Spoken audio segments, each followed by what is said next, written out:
Hello, hello. This is Eileen from the Jaguar Society, and today I wanted to talk about the first time I cursed in public in front of other people.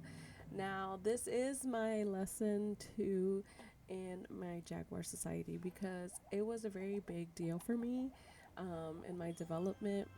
A lot of the times, my friends know that I curse so much on Instagram, but actually, growing up, I wasn't allowed to curse like at all, like most of us were not allowed to curse at all. So this was a really big deal and a really big difference for me to be able to do that. And then not only just in public, but in front of like teachers. And I remember it was such a big deal because of that. Um, I've always been a pretty good student at school. A lot of us Latinas have been striving to be the best of the best of the best. And we are naturally, I feel like, very driven people because our families are so driven, especially being first generation here in the United States.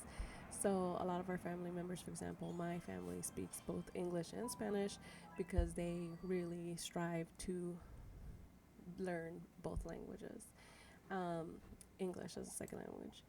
And so, the first time I cursed in public was at the LAX airport. It was after 9/11. Basically, I went to Sacramento for the first time, and it was a field trip for school. The top students of the class were gonna go, and I was not the top one. The girl who was the top one didn't want to go. She just didn't really want to, and I was like, "Oh my god, I want to go on an airplane. I want to do that. I want to experience life."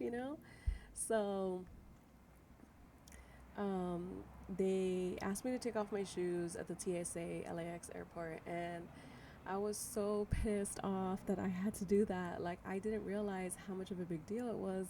The whole shoe situation, mind you, I was like 12. It was back in 2002, I think, that I went to over there to Sacramento, and I was just so frustrated.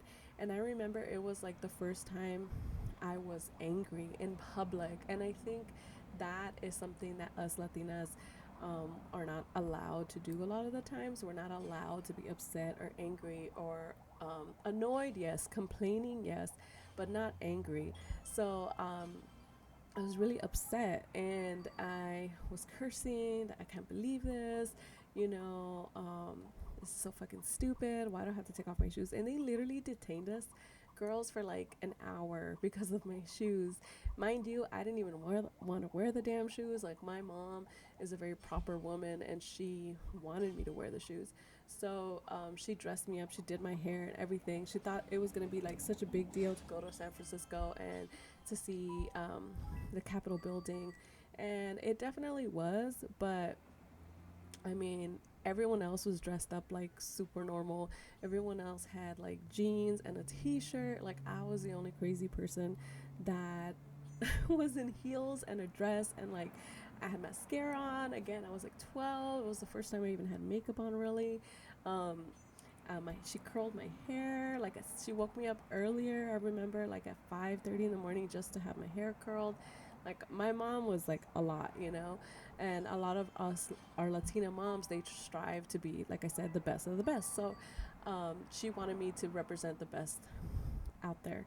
Now, in retrospect, for a long time, I pushed that away because I thought that was like annoying. But nowadays, it's like you do want to look the best out of the best. And right now, actually, I'm looking pretty plain Jane because I'm gonna go to the park right now with my son.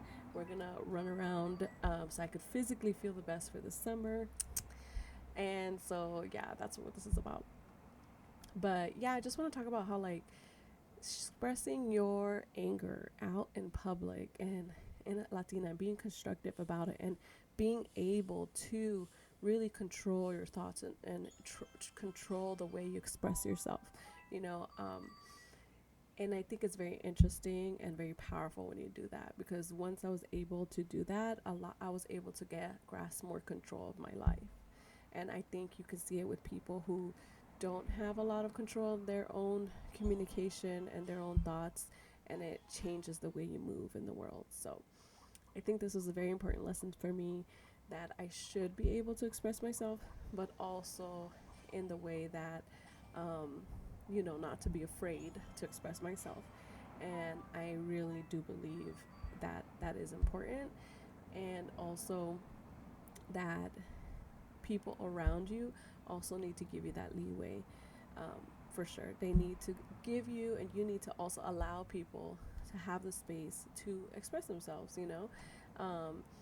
That's one thing to express yourself. It's another thing as a woman and Latinas, and we do this a lot, to be a broken record. I don't want, that's not what I mean. Don't be a fucking broken record. A broken record is like when you're literally in a loop, repeating the same issue over and over and over in the same story. You're not letting it go. And it's like that is a cycle of trauma. You're re triggering, re hurting yourself, retelling the story instead of like working through it. As you tell a story, there's nothing wrong with telling it, but as long as you work through it, after that I learned not to wear those kind of shoes at LAX airport, because that's gonna happen. So for the next time, I definitely didn't wear shoes like that, and I learned my lesson out of my frustration, right? So learn your lessons, and this is just another lesson at the Jaguar Society. So thank you so much. I'll see you guys on the next one.